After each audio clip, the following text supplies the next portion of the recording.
जागतिक आरोग्य संघटनेने मॉरिटानिया आणि सेनेगल या पश्चिम आफ्रिकी देशात रिफ्ट व्हॅली फीव्हरचा प्रादुर्भाव झाल्याची पुष्टी केली आहे.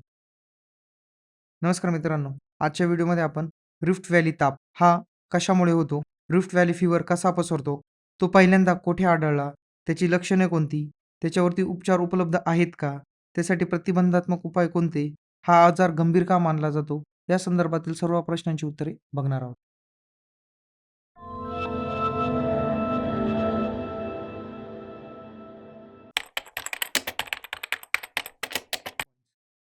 रिफ्ट व्हॅली फीवर हा एक विषाणूजन्य झुनोटिक आजार आहे, जो प्राणी आणि मानव या दोघांनाही प्रभावित करतो.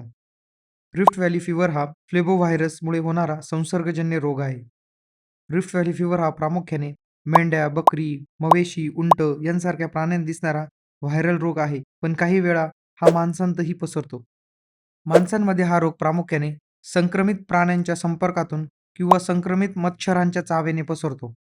हा व्हायरस माणसा-माणसात प्रसारित होत नाही, म्हणजे संक्रमित व्यक्तीच्या थेट संपर्काने पसरत नाही.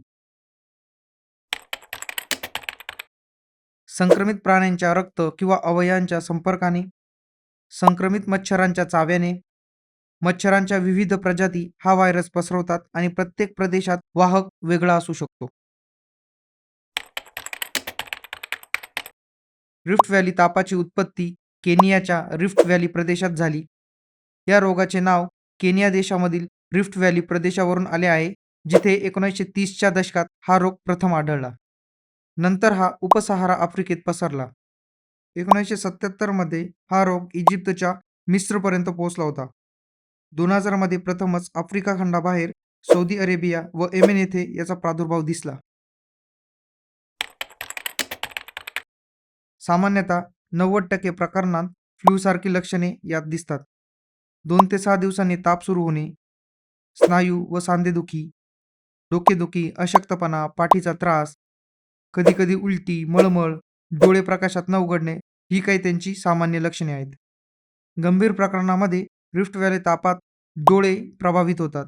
त्याचबरोबर मेंदूला सूज येणे, यकृताच्या समस्या निर्माण होतात. रिफ्ट व्हॅली फीव्हरसाठी सध्या विशिष्ट अँटीव्हायरल औषधे उपलब्ध नाहीत. पण ताप कमी करणे, द्रव्य देणे, अवयवांना सपोर्ट देणे यांसारखे उपचार सहाय्यक म्हणजे सपोर्टिव्ह उपचार आपण करू शकतो. पशुधनाशी थेट संपर्क टाळणे, मच्छर नियंत्रण व मच्छररोधकांचा वापर करणे, संक्रमित भागात संरक्षणात्मक कपडे व हातमोजे वापरणे, जनावरांच्या मृतदेहापासून लांब राहणे ही काही रिफ्ट व्हॅली फीव्हरसाठी प्रतिबंधक उपाय आहेत. कृषी आणि पशुधन असलेल्या भागात हा रोग आर्थिक नुकसान जास्त करतो. मृत्यूदर कमी असला तरी गंभीर प्रकरणात डोळे, मेंदू आणि यकृत यांना धोका असतो. मच्छरांची वाढ आणि पावसाळा वाढल्यास याचा प्रादुर्भाव वाढू शकतो. तर आजच्या व्हिडिओमध्ये आपण रिफ्ट व्हॅली फीव्हर हा काय आहे, हा कशामुळे पसरतो, त्याची लक्षणे कोणती, पहिल्यांदा कुठे आढळला, यासारख्या प्रश्नांची उत्तरे बघितली आहेत. सरळ सेवा, रेल्वे, तलाठी, वनरक्षक, आरोग्य सेवा, पोलीस भरती, अग्निवीर, MPSC यांसारख्या स्पर्धा परीक्षांमध्ये विचारला जाणारा संभाव्य प्रश्न तुमच्यासाठी. रिफ्ट व्हॅली फीव्हर खालीलपैकी कोणत्या कारणामुळे होतो? पर्याय पहिला जीवाणू, पर्याय दुसरा विषाणू, पर्याय तिसरा बुरशी आणि पर्याय चौथा अमिबा.